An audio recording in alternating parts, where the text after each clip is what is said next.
माता के मंदिर में लाल पुष्प, लाल चंदन और लाल चूड़ी माँ को समर्पित करिए, प्रेम बढ़ेगा। बच्चा कभी आप जी से कम नहीं बोलेगा, प्रेम की भाषा निकलेगी। माँ जगतजननी की आराधना, जगदम्बा की उपासना। नवरात्रि में 9 दिन में से कोई एक दिन ऐसा ले लो जिस दिन कन्याओं का भोजन कराओ, साथ में उनको लाल चुनरी ओढ़ाओ या कोई लाल वस्त्र, लाल पूजन की सामग्री उनको दो, सुख मिलेगा। भी देवी की आराधना का एक स्मरण का सुख है महाराज।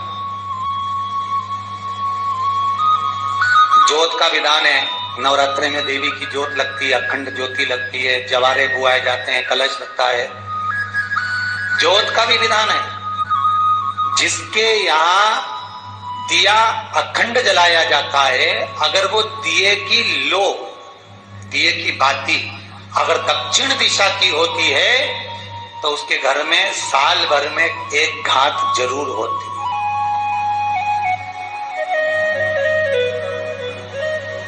जो दिया अखंड जलता है उसकी बाती का मुख दक्षिण का नहीं होना चाहिए। अगर आपने देवी भागवत का स्मरण करा हो, देवी भागवत को अगर सुना हो, तो देवी भागवत में स्पष्ट किया गया कि पूर्व की ओर मुख करा हुआ दिया, अर्थात पूर्व की ओर ज्योत जो जलाई जाती है वो संपदा की वृद्धि करती है। पश्चिम की ओर मुख कर कर जो ज्योत लगाई जाती है महाराज, वो वैभव को देती है। और उत्तर की ओर जो मुख कर कर ज्योत जलाई जाती है, उत्तर की ओर जो ज्योत का मुख रहता है वो आयु की वृद्धि करती है, घर में अकाल मौत को रोकती है।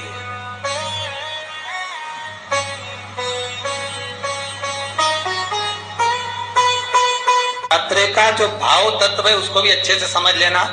दक्षिण की ओर ज्योत ना लगाएं, अगर आपको लगाना है पूरब की लगाएं, पश्चिम की लगाएं या उत्तर की लगाएं।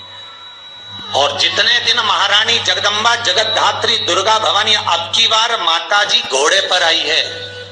हर बार देवी बदल बदल के आती है, इस बार जो नवरात्रे आए वो घोड़े के आए। तो घोड़े पर जो देवी जी आती है वो समृद्धि को देने वाली आती है, लक्ष्मी की वृद्धि करने वाली आती है। जैसी घोड़े की रफ्तार होती है उस रफ्तार से लक्ष्मी घर में आती है। तो ये मत सोचना कि कोरोना महामारी ने हमको नीचे गिरा दिया या कोरोना महामारी ने रोक दिया, कमाई के स्रोत रोक दिए, धन रोक दिया। चिंता मत करना, मेरी माँ जगतजननी दुर्गा भवानी अब की बार घोड़े पर आई है। साल भर में इतना धन दे देगी कि आपने पीछे के 4 साल में नहीं कमाया होगा, इतनी मेरी माँ भंडार भर देगी। ये घोड़े पर आई है, कोई साधारण नहीं हो सकता। देवी भागवत में स्पष्ट किया गया, जब जगदम्बा मगर पर आती है उसका भाव अलग है, और जगदम्बा जब हाथी पर आती है उसका भाव अलग है, और जगदम्बा जब घोड़े पर आती है तो जगत को समृद्धिवान बना देती है, वैभव में कमी नहीं आती।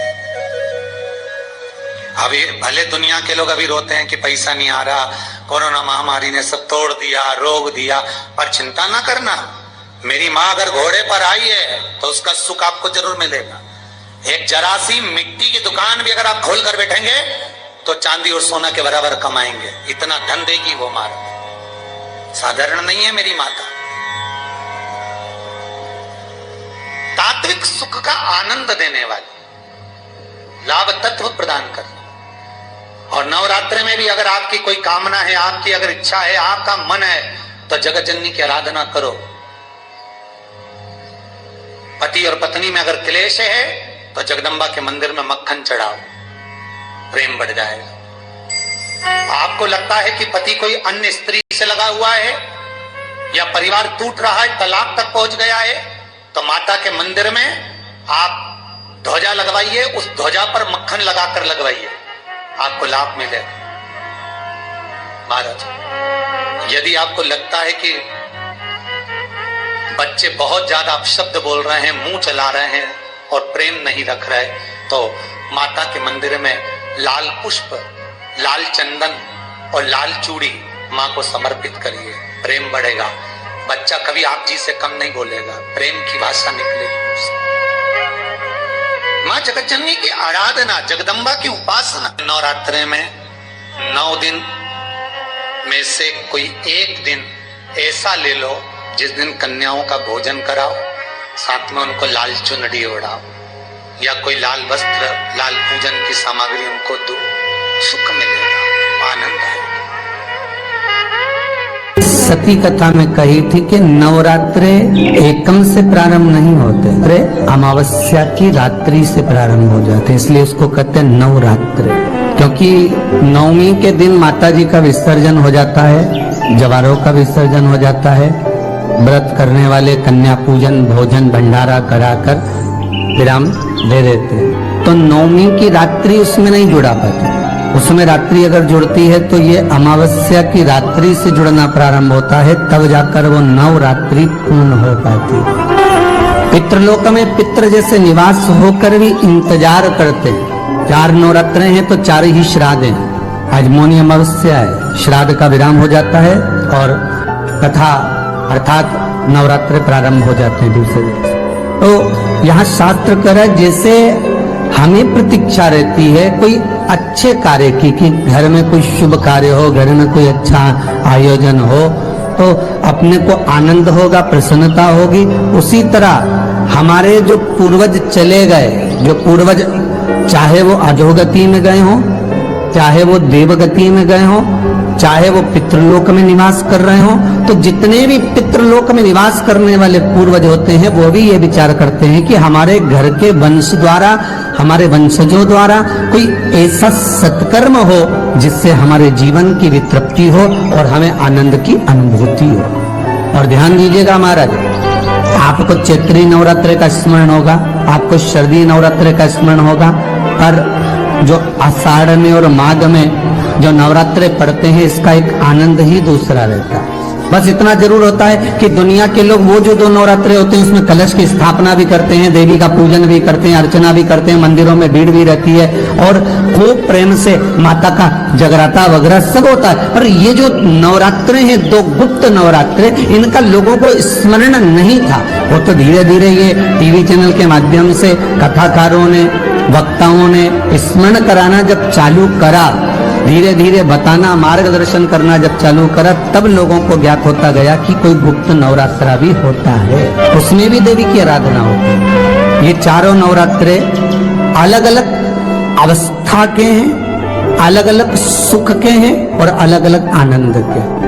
आपके घर में पितृदोष है, आपको ऐसा महसूस होता है, तो किसी भी नवरात्रि के पहले जो अमावस्या पड़ती है, जिस दिन अमावस्या रहे उस दिन चावल की कटोरी में एक कपूर का टुकड़ा रख दीजिए, छोटा सा, और कपूर का टुकड़ा रखकर उस कपूर को दरवाजे के बाहर कटोरी में ही, चावल रखी हुई कटोरी में ही उसको पितरों का स्मरण कर जला दीजिए। और जलाने के बाद उस चावल को कहीं भी किसी भी वृक्ष की छांव में पक्षियों के लिए डाल दीजिए। शिव महापुराण की कथा कहती है, अगर मान लो पितृ आपको कष्ट दे रहे हैं, पितृ आपको तकलीफ दे रहे हैं, कोई काम नहीं होने दे रहे हैं, या कहीं आपको ऐसा लगता है कि पितरों का दोष है, तो वो पितृ दोष देवी, अब ये जो आप करेंगे ये कब कर रहे हैं? अमावस्या के दिन आप उसको रख रहे हैं, अमावस्या के दिन उसको रखकर रात भर अपने रखा कपूर के साथ में, सुबह एकम पड़ गई, नवरात्रि लग गई, उसी दिन उसको जलाकर आपने पटक दिया। अर्थात उससे देवी और पितृ इन दोनों का आशीर्वाद जो प्राप्त होता है, तो घर में से पितृदोष समाप्त होकर लक्ष्मी की वृद्धि प्रारंभ हो जाती है, कार्य में सिद्धता आ जाती है। और नवरात्रि में भी देवी की आराधना का एक स्मरण का सुख है महाराज। ज्योत का विधान है, नवरात्रि में देवी की ज्योत लगती है, अखंड ज्योति लगती है, जवारे बुआए जाते हैं, कलश लगता है।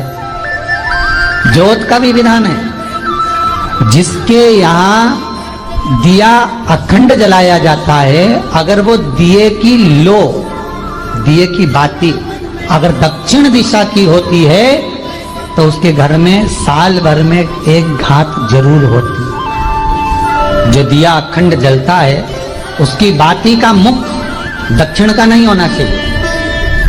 अगर आपने देवी भागवत का स्मरण कराओ, देवी भागवत को अगर सुना हो, तो देवी भागवत में स्पष्ट किया गया कि पूर्व की ओर मुख करा हुआ दिया, अर्थात पूर्व की ओर ज्योत जो जलाई जाती है वो संपदा की वृद्धि करती है।